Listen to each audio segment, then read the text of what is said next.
when the oil spill happened, the models that were predicting where the oil was going to go and then therefore where the impacts might be most prominent for the ecosystem, those work really well offshore and they work really well at the surface.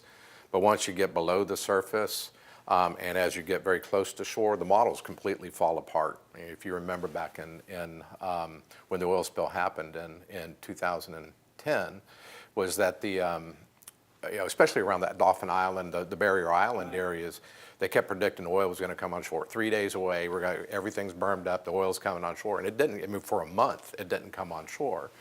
And the reason why it didn't come on shore is because that surface oil was interacting with the river discharge, and it was kind of holding that surface oil offshore. So our question was, well, one, what are the rivers doing? This dynamic of both the Mobile River and then the water that comes out of the pass through the passes in the Mississippi Sound. What influence did those have on directing where the oil went? That was one question. The other question was, did it force something to happen below the surface? And if it did force something below the surface, how was oil moving below the surface and at the surface? And were there predictable ways that in the future, if another oil spill happened in this area or a similar kind of area, were there things that we could learn about the physics and the biology of the system that would help us out in the future? Really what we've learned is that if another oil spill happened in an environment where there are a lot of rivers, is that the way that we traditionally go out and sample around them or look for impacts of the oil spill, it wasn't adequate. We know so much more now about, how do you go and find impacts?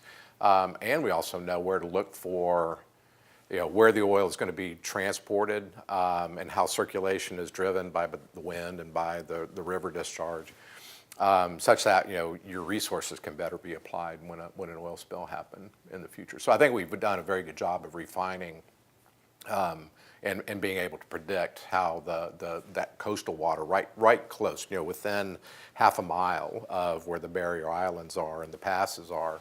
I think we've done a much better job of being able to predict and show how the mechanics of the system work. When you're able to better model a system, the physics, the way the water moves around, what you can then do is start playing around with that model, so you can remove winds or you can remove tides and you can find out, well, what's the biggest driver? What has the biggest influence on this? What we have learned is that the whole system really close to shore is just driven by these sea breezes. And so the fact that the models had not been using sea breezes meant the models were always going to be wrong, and so that was a real highlight finding.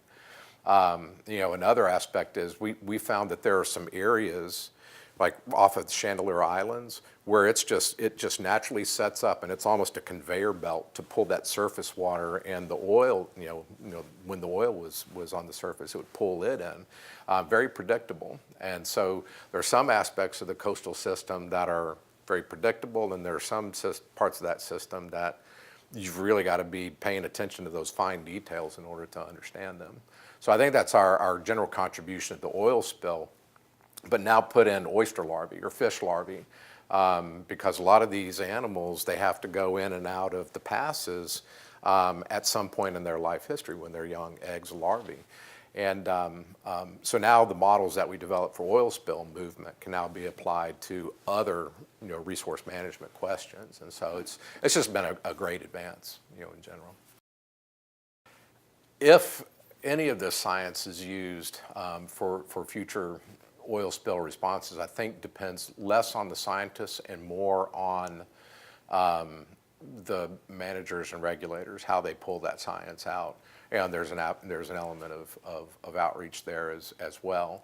So we know that the models are very good, but whether or not we can get the models into the hands of the responders or to the resource managers, the trustees, I think it's still going to take some time. I think that's one of the weaknesses of the whole system, is that we've done a lot of science in this, but making that leap over to applying the science to response in an oil spill, I don't think we've closed that loop yet. So hopefully over the next 2 years of this program, as we both synthesize the science, we can also work either within GoMRI, this program, or in other programs to start facilitating the science getting out. And I think ours is a prime example of that. You know, we got to get these better models. You know, models need data, right? But getting the models out to the people that are able to use them and put them in a format that they can use them, I think is pretty valuable.